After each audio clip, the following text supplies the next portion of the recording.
পিএইচপির array ফাংশনের এই অধ্যায়ে আমি মোহাম্মদ আবিদ এখন আপনাদের সাথে অ্যারে পুশ ফাংশনটি নিয়ে আলোচনা করিতে গেলে আমি বলিতে পারি যে অ্যারে পুশ ফাংশনটির মাধ্যমে আমরা যে কোনো পূর্ববর্তীতে তৈরিকৃত অ্যারের সাথে এক বা একাধিক উপাদান যোগ করিতে পারি।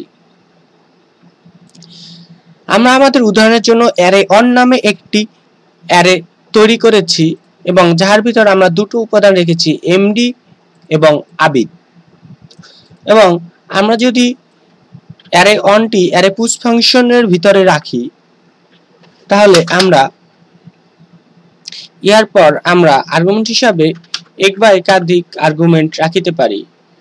আমরা যে কয়টি আর্গুমেন্ট রাখিব অর্থাৎ পরবর্তীতে অ্যারে অনের পরে আমরা সে কয়টি ভ্যালু হিসাবে পাবো। আমরা এখানে যদি এখন রাখি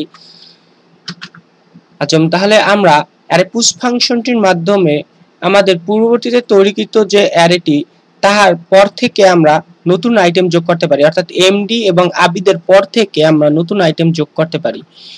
তাহলে আমরা এখন অ্যারে অনের প্রিভিউ যদি ব্রাউজারে দেখি তাহলে আমরা এখন আমাদের অ্যারে অনের ভিতর তিনটি উপাদান পাবো।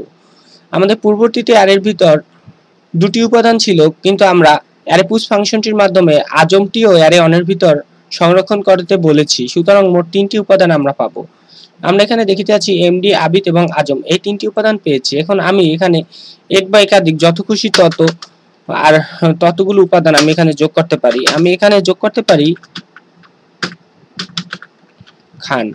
এখন আমি যদি আবার প্রিভিউ দেখি তাহলে আমি দেখিতে পাচ্ছি এমডি, আবিদ, আজম, খান মোট 4টি উপাদান। আমি এভাবে যে কয়টি উপাদান ইচ্ছা সে কয়টি উপাদান যোগ করতে পারি। আমি যোগ করতে পারি 55 একটি ইন্টিজার উপাদান, তাহলে আমার 55 যোগ হবে। আশা করি আপনারা আমার অ্যারে পুশ ফাংশনটি বুঝতে পেরেছেন।